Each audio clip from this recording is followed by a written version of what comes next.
Alright, fellas, I just parked the car, and we're not going to go inside the building. I mean, I notice a lot of guys, they know how to make their way inside the buildings, but I'm not willing to do that, because I don't trust the floors or any of the, any of the insides of it.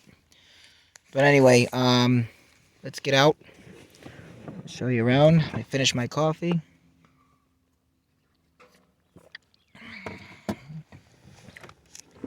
In fact, you know what? While I'm sitting in the car, I'm sitting right in front of Building 93. If you'd like, I can show you. It's right there. There it is. It actually was one of the biggest. Now, let's start with it. I can tell you a little bit about it. The old Kings Park water tower, which I'll show you last. It's located across St. John Lynn Road. Actually, no, I'm sorry. Old Dock Road. I take that back. Old Dock Road. It's over that way. We'll make our way to it. It only was able to generate, well, it was only able to circulate water through half the building because it was too big. So what they did was they used water pumps for upstairs, to circulate the rest of the water throughout the rest of the building so that the whole building had water, because the water tower couldn't get the whole building. Anyway, this is Building 93. I have to look at some more documentaries. I have to look at the documentary again. But if you notice the outer parts of the building, you see right there, 1, 2, 3, 4, like those, yeah, 1, 2, 3, 4. Those parts that stick out, those were day rooms, so that the patients could, spend their time and on their spare time, having the time of their lives. Anyway, it was made strictly for lobotomies, stuff like that. Stuff that, I think became obsolete around when the first drug came out. I gotta look up the first drug again. In fact, if you want, I can look it up and then get back to you guys on it. That ought to help, right? Anyway, let's walk around it. Let's get to the next few buildings. I'm gonna finish my coffee some more. Sorry, but I have to stay awake if I'm gonna do this.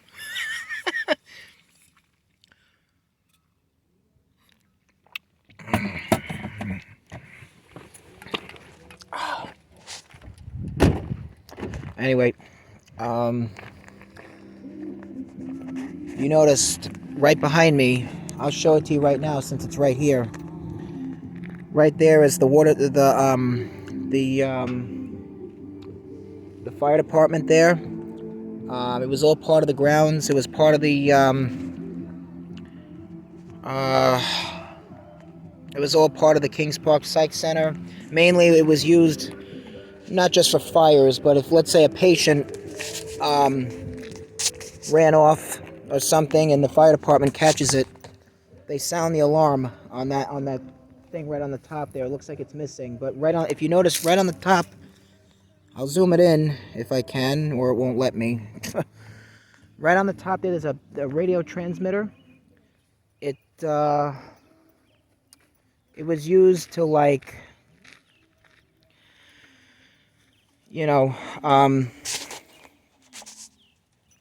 it was used to pick up,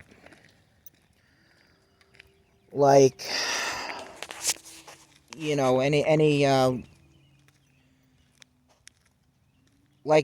let's say when they call on the radio or something, any if the police made a call on the radio, or the fire, the EMS, they that would pick up the signal for the radio, which nowadays they don't quite use anymore today. Everything's now ran through a satellite. we're approaching a building right here that you do not want to get close to, but it's right here. It's building 15. We're about to head towards it right now. That building right over here, we're about to head towards it. In fact, if we can get in front of it, it would be nice, right? It's located adjacent to this building right here, but there were buildings that actually stood right in front of the building 93. They were demolished years ago, but there were buildings that stood right here too. That used to house like a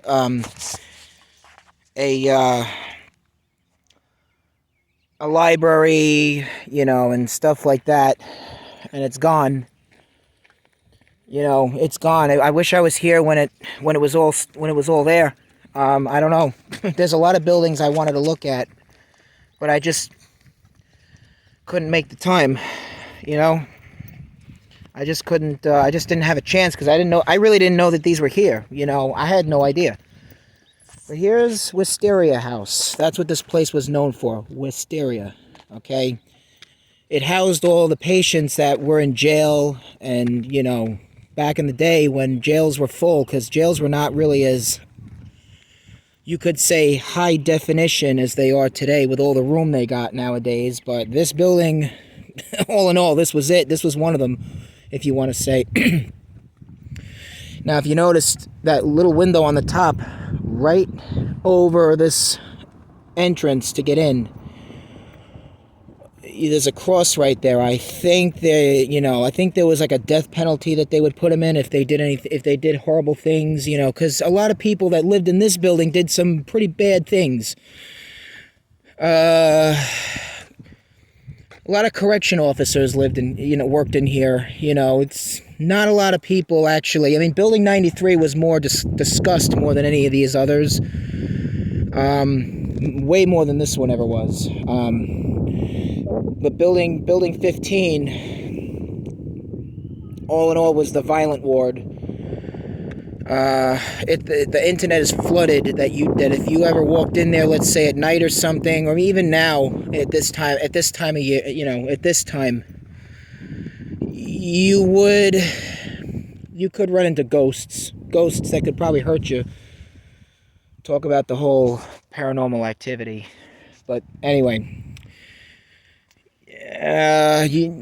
Look, I don't believe in ghosts, so I'm not sure I believe it too much, but at the same time, it was very hard to explore this building, so that's why it was hardly ever talked about.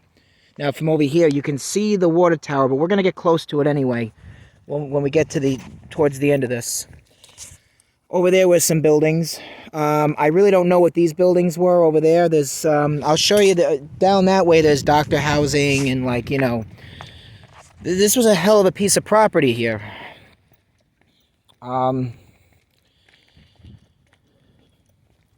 Anyway.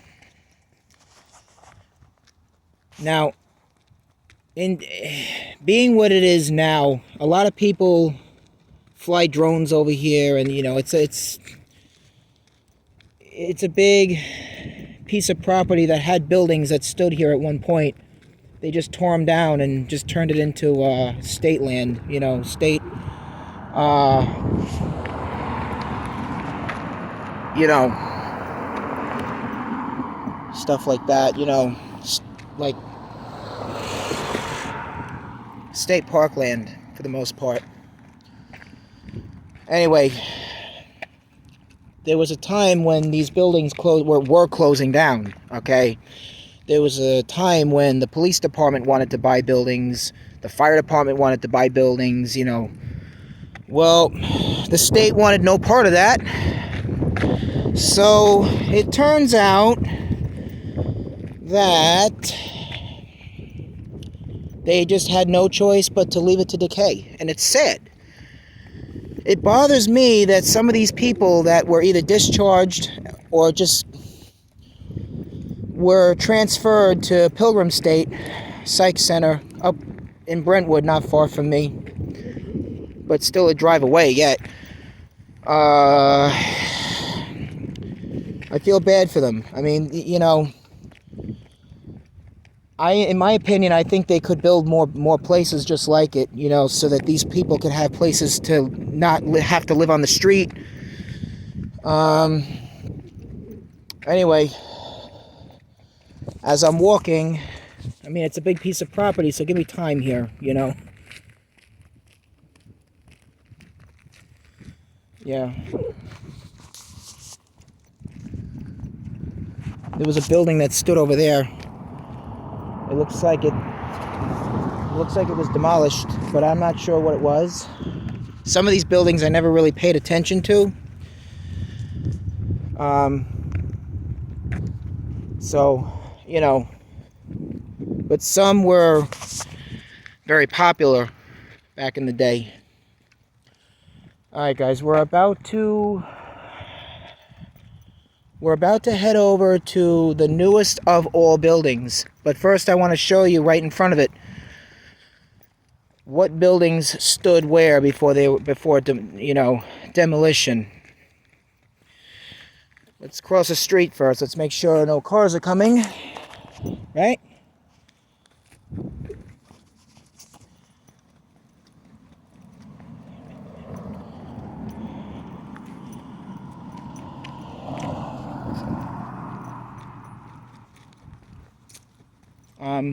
Alright, so I'm going to take you back over here. This is kind of where we entered before, but I wanted to get this part over with, and then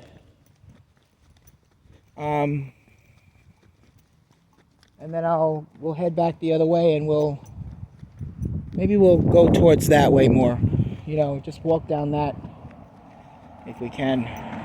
In fact, if you'd like, because we're already there, I'll take you maybe around this way towards where the railroad was. I'll tell you about the railroad. One thing at a time, though. Now we're already at the newest of all buildings. It's, if you notice, you look through the trees, they gave the top a shave. Where the transmitter stood, it's gone. The building's still there. Okay.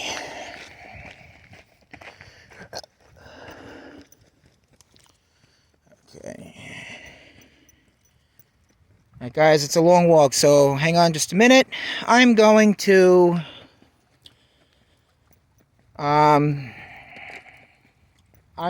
like pause this a minute.